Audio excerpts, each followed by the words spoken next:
여러분 안녕하십니까? 굿모닝 오늘의 증시 박지영입니다. 홍성진입니다. 시장이 글로벌리 쉬어가는 국면인 걸까요? 오늘 새벽 뉴욕 증시 또다시 혼조세를 보였습니다.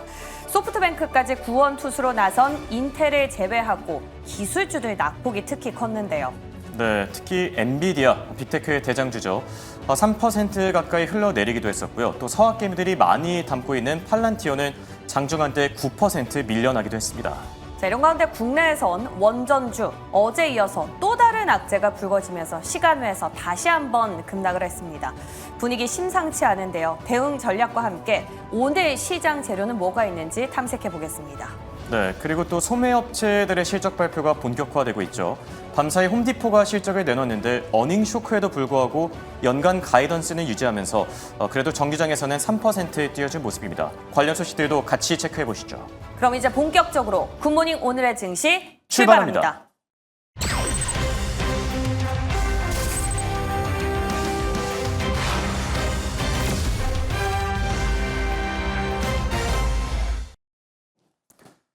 밤사이 미국 증시는 빅테크 기업들의 급락세를 주시하면서 혼조세로 거래를 마쳤는데요.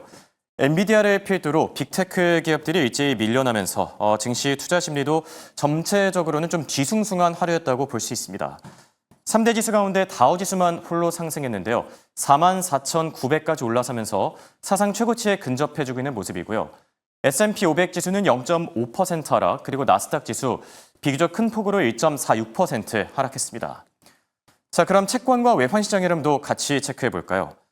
자, 밤사이 채권 시장은 잭슨홀 미팅을 앞두고 박스권 장세를 이어갔는데요. 무게감 있는 지표들이 따로 없었던 만큼 큰 움직임 없이 보합 수준에서 거래를 마쳤습니다. 10년물 국채금리는 4.3% 초반까지 떨어졌고요. 반면 달러 인덱스, 달러 가치는 러시아와 우크라이나의 이 종전 협상 소식을 주시하면서 소폭 올라섰는데요. 달러 인덱스는 98 초반까지 다시 올라선 모습이고 또 역외 시장에서 원달러율 1,390원을 다시 넘어선 상태입니다. 자, 그럼 밤사이 외신들이 주목했던 키워드들 하나씩 체크해 볼까요? 오늘 준비한 첫 번째 키워드는 바로 푸틴을 저격한 트럼프 대통령입니다. 푸틴이 협상을 원하지 않을 가능성이 있다면서 압박 수위를 계속해서 높이고 있는 트럼프 대통령인데요. 현재 푸틴뿐만 아니라 모두가 힘들어하고 있는 상황이라면서 푸틴이 이번 협상을 받아들이지 않을 경우에 거친 상황을 마주할 것이라고 밝혔습니다. 또 우크라이나와 관련해서는 나토에 가입하기는 어려울 것이라면서 못을 박았는데요. 나토에 가입하는 대신에 안전 보장과 관련해서는 자신이 최선을 다할 것이라면서 이 부분을 또 강조하기도 했습니다. 자, 이어서 살펴볼 두 번째 키워드는 어제 이어서 오늘도 발표된 주택 지표입니다. 자, 밤사이 7월 신규 주택 착공 건수가 발표됐는데요. 전월 대비 5.2% 증가하면서 시장 예상치보다는 잘 나와줬습니다. 다만 문제가 됐던 부분이 바로 건축 허가 쪽인데요. 건축 허가 쪽이 생각보다 부진하게 나오면서 앞으로 공급 상황이 더 부진할 수 있음을 시사하기도 했습니다. 결국 주택 시장이 되살아나기 위해서는 어제도 언급했던 것처럼 금리 문제가 좀 하루빨리 낮아져야지 주택 시장도 다시 활성화되지 않을까 싶고요. 자, 이어서 살펴볼 세 번째 키워드는 바로 차기 연준 의장 후보로 꼽히고 있는 보우먼 연준 부의장의 발언입니다. 규제 당국과 은행권이 AI와 또 암호화폐 기술을 수용해야 된다고 밝혔는데요.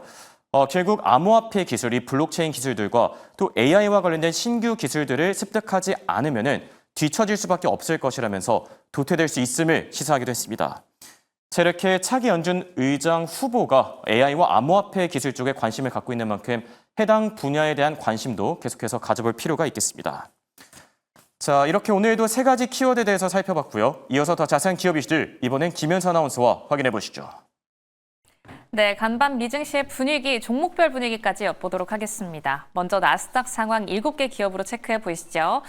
전반적으로 하락한 가운데 오늘 간밤에는 기술주에서 다른 업종으로 자금이 좀 이동했던 하루였습니다. 그렇기 때문에 7개 기업들 모두 하락불을 켰는데요. 그중에서도 아마존닷컴 같은 경우 루프캐피탈의 목표가 상향 소식이 나왔음에도 불구하고 오늘은 1%대 1.5% 하락하는 모습 보여줬습니다. 그리고 엔비디아의 경우에도 중국용 수출 칩 H20보다 조금 더 강력한 수출용 칩을 개발 중이다라는 소식이 들려왔음에도 불구하고 하락하는 모습을 보여줬는데요.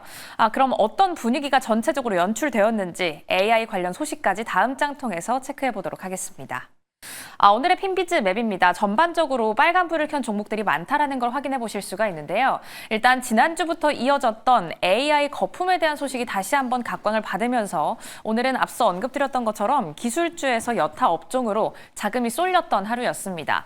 샘 올트먼 CEO가 이런 발언을 내놨죠. 요즘 투자자들이 AI에 관련해서 너무 흥분해 있다라는 이야기를 내놓기도 했고요. 또 요즘 다시 한번 고개를 들고 있는 중국의 반도체 칩 자립 가능성이 높아지면서 오늘은 AI 거품에 조금 더 유난히 민감하게 반응했던 하루였습니다. 그렇기 때문에 오늘은 오른쪽에 있는 섹터들이 조금 더 초록불을 많이 켠 하루였는데요. 유틸리티부터 필수 소비재, 부동산 등이 상승한 하루였습니다. 최근 업종 내 순환 움직임이 일고 있는 만큼 계속해서 자금의 이동 순환 조금 더 면밀히 체크해 보실 필요가 있을 것 같고요. 여기에 더해서 이번 주에는 그 안에서도 소매 판매 기업들의 실적들이 발표됩니다. 그중에서 간밤 장중에 영향을 미쳤던 건 홈디포의 실적 발표였는데요. 다음 장 통해서 실적 어떻게 나왔는지 확인해 보겠습니다. 개장 전에 실적이 발표됐던 홈디포, 장중에는 어떻게 좀 영향이 미쳐졌을까요? 한번 확인해 보시죠. 일단 실적 자체, 매출과 함께 EPS 확인해 보면 시장 예상치를 소폭 하회했습니다. 그럼에도 불구하고 가이던스가 좀 유지가 되었기 때문에 오늘 장에서는 상승 흐름을 나타냈는데요. 수치 자체가 좀 하회를 했기 때문에 개장 전에 프리장에는 1%대 빠지는 모습을 보여줬지만 그래도 오늘 장에는 3% 상승하면서 407달러 선을 지켜내고 있는 모습입니다. 앞서 말씀드렸던 것처럼 연간 가이던스가 유지가 되었기 때문에 그럼에도 불구하고 상승불을 켤 수 있었습니다. 일단 그 안에서의 실적 한번 뜯어보면 미국 내에서의 동종업계 매출이 상승했다. 하지만 그와 반면에 글로벌적인 동종 매장 매출은 하락했다라는 흐름을 짚어볼 수가 있겠는데요. 그럼에도 불구하고 미국 내에서의 매출이 조금 높았기 때문에 전체적인 매출은 1%대 상승을 했습니다. 하지만 시장 예상치에는 부합하지 못하는 실적이었죠. 그럼에도 불구하고 CEO는 이런 언급을 내놨습니다. 기대치에는 부합하는 실적을 내놨다라고 이야기를 하면서 연간 가이던스 자체는 그대로 유지했다라는 점도 확인하겠습니다. 오늘은 홈디포의 실적 발표를 확인했어야 할 테고요. 그리고 내일은 타겟의 실적 발표, 내일 모레는 월마트의 실적 발표가 기다리고 있습니다. 이렇게 이번 주는 소매 판매 기업들의 실적을 성적표를 면밀히 뜯어봐야 하는데요. 이 기업들의 실적 발표 왜 중요할까요? 지금 현재 미국 소비자의 씀씀이가 얼마나 열려 있는지, 얼마나 더 쓸 여력이 남아 있는지를 확인할 수가 있기 때문입니다. 일단 블룸버그 통신에서는 미국 경제의 3분의 2에서 소비가 전체적으로 차지를 하고 있다라고 비중을 높게 평가를 하고 있기도 하고요. 또 최근 나온 지표를 한번 생각해 볼까요? 7월 소매 판매 자체는 상승했지만 그 안에서 소비 심리는 위축되는 것으로 나타났습니다. 지표 자체는 상승했음에도 불구하고 사람들이 좀 소비를 안 하고 싶어 한다라고 현재 나온 지표 자체도 좀 면밀히 검토를 해봐야 하는 상황인데요. 그 안에서 홈디포부터 월마트, 타겟까지 보여주는 실적 발표로 인해서 고용과 물가, 관세 불안에도 불구하고 소비자들이 지갑을 얼마나 열고 있는지를 확인해 보셔야겠습니다. 이렇게 홈디포의 실적 발표까지 지켜봤습니다. 지금까지 미증시 종목별 분위기 확인해 봤습니다. 자, 이번엔 미국 증시와 관련된 투자 전략 세워보는 시간입니다. 황윤석 타이거인베스트 대표 나와 계십니다. 안녕하십니까? 안녕하십니까? 자, 밤사이 미국 증시, 기술주 중심으로 급락세가 좀 심하게 나타났는데요. 아무래도 시장이 지금 가장 크게 주목하고 있는 건 러시아와 우크라이나가 과연 이 협상에 나설 수 있느냐 이 부분이겠죠. 미러우 3자 회담 가능할까요? 지금 3자 회담에 뭐 거의 조건 없이 참여하겠다라는 예. 게 젤렌스키 대통령 입장인 것 같아요. 그래서 일단 푸틴이 거부하지 않으면 저는 3자 회담은 성사될 가능성이 높다고 보고 있습니다. 예. 그런데 문제는 돈바스 지역의 영토 문제에서 그렇죠. 우크라이나가 양보하기는 쉽지 않을 것이다 이렇게 보여지고요. 트럼프 대통령도 100% 확신하는 발언은 내놓지 않았어요. 네. 예, 그리고 백악관 대변인 얘기를 빌리면은 우크라이나 안전보장에 미국 지상군을 파병하지 않을 것이다라고 발표를 했고요. 미국과 유럽은 이제 우크라이나 안보 보장에 합의하는 것으로 이제 발표가 됐습니다. 그래서 트럼프도 이제 푸틴과의 만남을 주선하겠다라고 했는데 양쪽에 대해서 다 멘트를 날렸어요. 뭐라고 그렇죠. 얘기했냐면 푸틴이 협조적이길 기대한다라고 했고요. 젤렌스키도 유연성을 보여야 된다 이렇게 얘기를 했습니다. 그러면서 네. 우크라이나는 이제 나토에 가입하지 않을 거고 많은 영토를 확보하게 될 것이다. 그러면서 또 한편으로는 푸틴이 협상을 원하지 않을 가능성도 있다라는 그렇죠. 또 여지를 남겼어요. 네. 그래서 이제 3자 회담이 성사가 되더라도 과연 휴전 합의에 이르기까지는 시간이 필요하지 않을까라는 게 제 개인적인 생각입니다. 네. 확실히 러시아와 우크라이나 종전 이슈 이게 생각보다는 조금 더 길어질 가능성이 있어 보이기도 하고요. 자, 그리고 관세와 관련해서 밤사이 풍력별 관세 속보가 또 나왔는데 사실 이게 뭐 이틀 전에 나온 내용이긴 한데 상무부가 다시 한번 공식화 시켜주긴 했어요. 철강과 알루미늄 포함해서 지금 한 407개 제품 카테고리를 추가했다고 하는데 어떤 소식이죠? 네, 그러니까 철강 알루미늄 관세만 해도 사실 뭐 관련 기업들이나 뭐 자동차 네. 업계 같은 경우는 힘든 사정인데 맞습니다. 거기에 뭐 오토바이, 유아용품, 뭐 자동차 부품, 화학 제품, 뭐 말씀하신 네. 대로 전부 다 합쳐서 한 400여 개의 소비재 또는 부품 이런 쪽으로 확대를 했는데 이게 이제 8월 18일부터 시행된다고 합니다. 예. 그래서 지금 관련 기업이나 수입 업체 같은 쪽에서는 이 사전 예고 없이 기습적으로 발표된 거다. 그렇죠. 이건 새로운 규제다. 그래서 강력히 반발하고 있는 상황입니다. 네. 그래서 근데 이제 미국 정부는 지금 보면 이미 운송 중인 상품에도 예외 없이 적용될 것이다. 이렇게 발표를 하는 바람에 수입 업계는 지금 큰 혼란을 야기하고 있다라고 얘기를 했고요. 또 관세 혼란이 지속되고 있는 게 지금 트럼프 행정부에서는 구리 관련 품목 관세는 유예했는데도 불구하고 미국 구리 업체들은 또 가격 인상을 하고 있고요. 그렇죠. 네, 그다음에 지금 카자흐스탄이 세계 우라늄의 주요 생산국인데 카자흐스탄이 우라늄 생산 증대 계획을 발표하는 바람에 공급 증가에 대한 우려를 통해서 우라늄 가격이 이제 급격히 하락을 하고 있고요. 네. 그러면서 원자력 관련주들, 에너지 관련주들이 동반 하락하는 모습을 보여줬습니다. 네. 자, 그리고 밤새 있었던 또 다른 이슈, 바로 인텔입니다. 저희가 보통 이제 종목 이슈들은 좀 뒤에서 다루긴 하는데 워낙 중요한 이슈여가지고 좀 앞으로 빼놓긴 했습니다. 자, 인텔이 지금 뭐 미국 행정부, 트럼프 행정부 쪽에서도 뭐 다양한 발언을 내놓고 있고 밤새 또 러트닉 상무장관이 관련 얘기를 했거든요. 네. 어떤 내용이죠? 네, 그러니까 지금 인텔은 정부 보조금 10%를 예. 지분으로 전환할 가능성이 있다는 거에다가 일본의 소프트뱅크가 20억 달러 또 투자한다는 소식이 있었잖아요. 그렇죠. 예, 그래서 주가는 이제 6% 정도 급등한 것으로 마감이 됐는데 루트닉 상무부 장관은 이제 인텔을 통해서 미국이 반도체 주요 국가가 되기를 희망한다 이렇게 발표를 했고요. 네.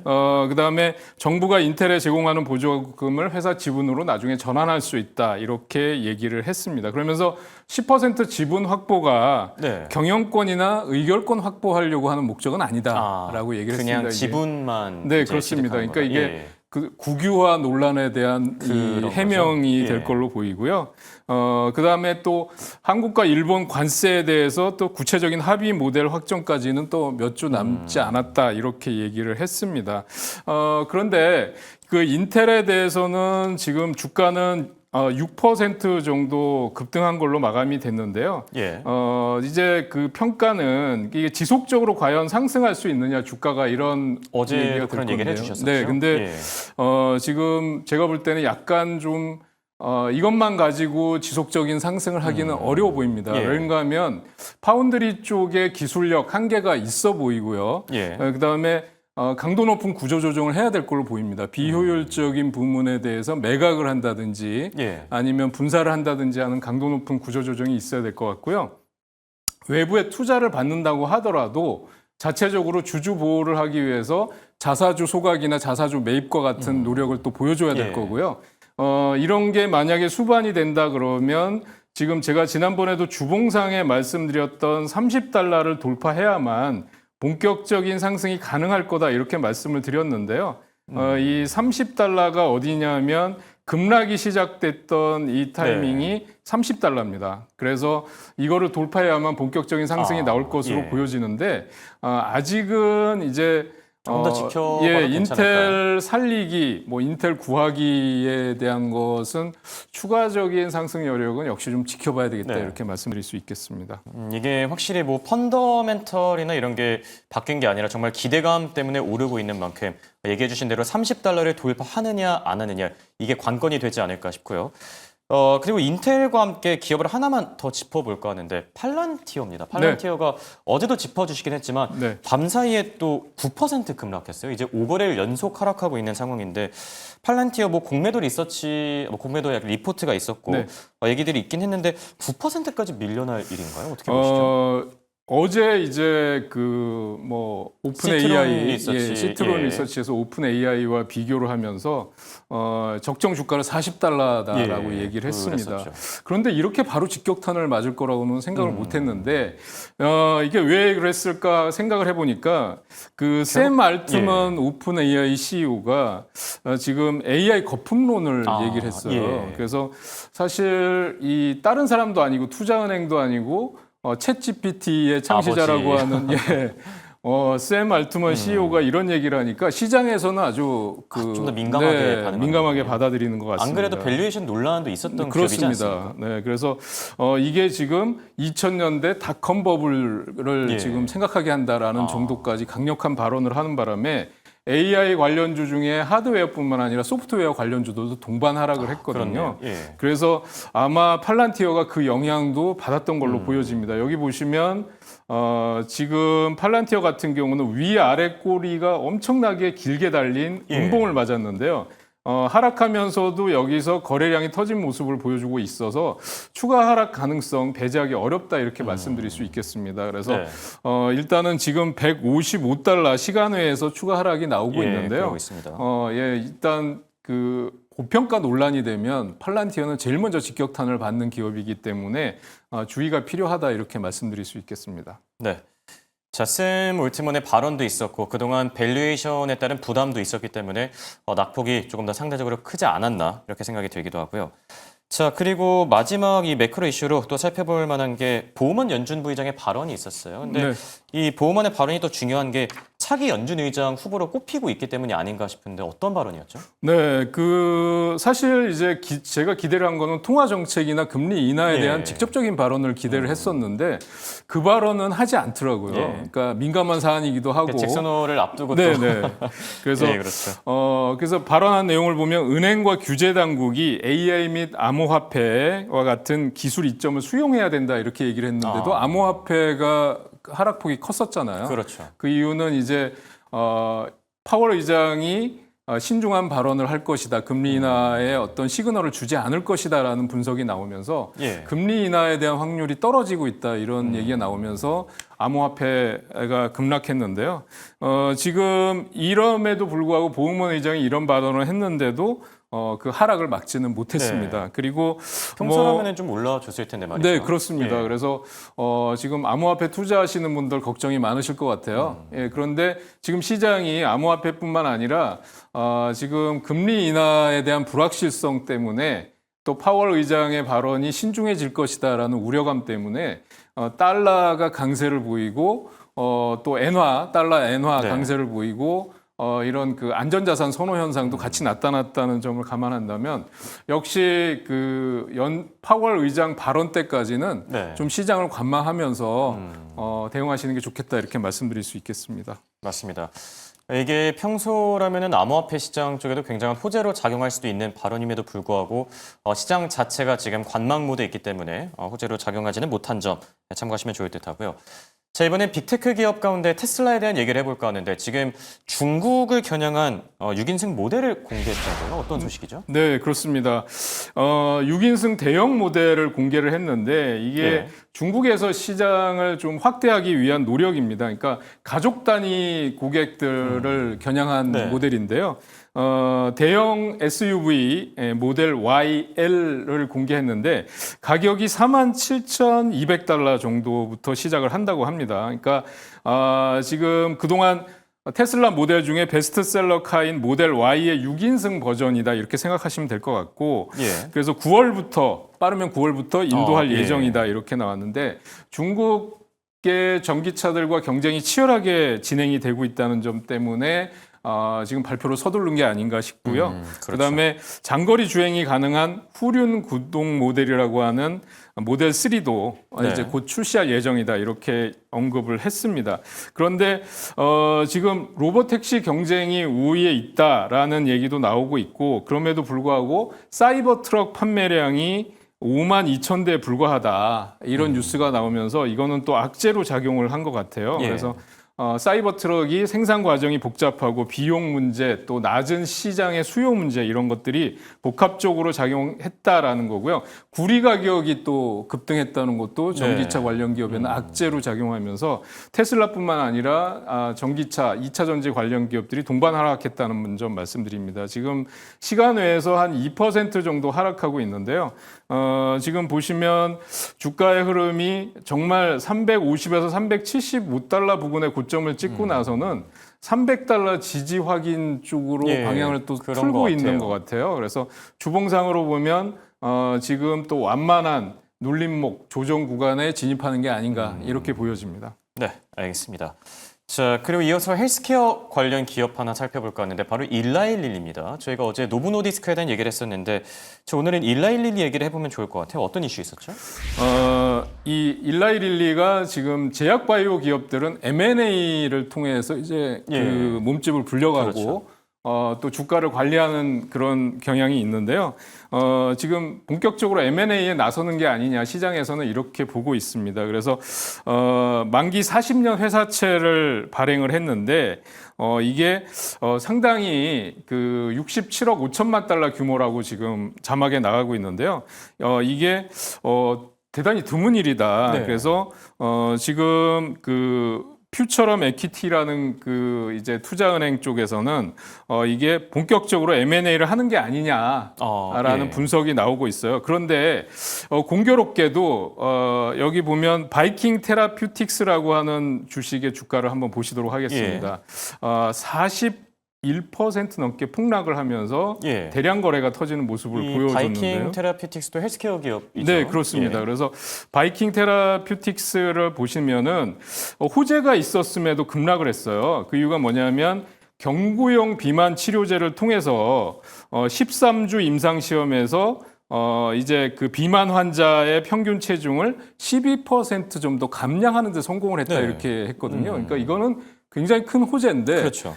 주가는 급락을 했습니다. 장중에 급등하다가 급락을 했는데 왜 그런 거죠? 그 이유가 뭐냐면 치료 그룹에서 28%가 임상 중단을 하는 그런 결과가 나타나면서 임상 예. 중단율이 너무 높게 나타났다. 그래서 앞으로 상업화될 가능성이 불확실하다라는 것 때문에 급락으로 마감이 됐습니다. 그래서 지금 일라이릴리 얘기를 하면서 제가 이 얘기를 말씀드리는 이유가 뭐냐면 네. 일라이릴리가 바로 바이킹 테라퓨틱스를 M&A 할 가능성이 있다라는 예, 게 이제 그렇군요. 부각이 되고 예. 있다는 것을 말씀드리기 위해서 그런 거고요. 최근에 보면 이제 노보노디스크도 위고비가 뭐 FDA로부터 뭐 지방간염 치료제로 선정이 됐다는 거, 그다음에 보험이 없거나 또는 자비로 약값을 지불하는 당뇨병 환자를 위해서 뭐 오젬픽의 가격을 낮췄다라는 뉴스들이 나왔잖아요. 그래서 지금 이 시장 조정과 맞물려서 AI 네. 거품론과 맞물려서 제약바이오 헬스케어 기업들이 비만 치료제를 중심으로 강한 반등을 보이고 있다. 이렇게 말씀드릴 수 있을 것 같습니다. 네. 자, 끝으로 소매업체 관련 소식으로 마무리해볼까 하는데 어제는 이제 장 전에 홈디포가 실적을 발표했고 내일은 타겟 그리고 내일 모레는 월마트죠. 홈디포 실적이 저도 개인적으로 궁금했던 게 사실 매출이랑 EPS 자체는 좀 안 좋았던 걸로 알고 있거든요. 어닝 네. 쇼크였는데 그럼에도 불구하고 주가는 또 3% 올랐습니다. 연간 가이던스가 나쁘지 않았다고 하는데 어떤 내용이죠? 네, 2분기 실적은 예상치를 하회한 걸로 예. 나왔습니다. 그래서 매출액도 또 EPS도 예상치를 하회한 걸로 집계가 됐는데 지금 이 홈디포의 최고 책임자라고 하는 CFO가 예. CNBC와의 인터뷰에서 뭐라고 얘기를 했냐면 금리가 높은 수준을 유지하고 또 불확실성이 이어지면서 대형 프로젝트는 여전히 보류되고 있다. 이게 뭐냐면 예. 이제 리모델링이나 이런 것들을 소비자들이 미루고 있다는 거죠. 네. 예, 그래서 그러면서 실적이 이렇게 나왔는데 이번 실적은 우리 기대치에 부합되는 수준이었다. 아, 예. 그래서 2년 내 최고 실적이다라고 이제 해명을 했습니다. 그래서 그런 것 때문에 지금 주가가 상승하지 않았나 보여지고요. 네. 여기 보시면 지금 주가의 흐름이 보면 최근에 이렇게 완만하게 우상향하는 모습을 보여주고 있습니다. 그래서 주봉으로 한번 확인해 보신다면 주가의 흐름이 지속적으로 나아지고 있다. 이렇게 보여집니다. 그래서 최근에 보면 지금 동일 점포 매출을 기준으로 볼 때 월간도 계속해서 네. 증가하고 있다. 그래서 이번 단기적 2분기 실적만으로 본다면은 예상치를 하회했지만 지속적인 실적이 증가세에 있다라는 점, 그다음에 매출액도 증가하고 있고요. 영업이익, 주당 순이익도 이제 조금씩 개선되고 있다라는 측면에서 주가의 흐름이 일단 개선되고 있기 때문에 저는 보유자는 그냥 보유하시고 또 방어주적인 성격인 점을 감안한다면 네. 조정 시 분할 매수도 가능해 보인다 이렇게 말씀드릴 수 있겠습니다. 네. 자, 이렇게 오늘은 홈디포에 대한 투자 전략까지 들어봤습니다. 지금까지 도움 말씀에 황윤석 타이거인베스트 대표와 함께했습니다. 감사합니다.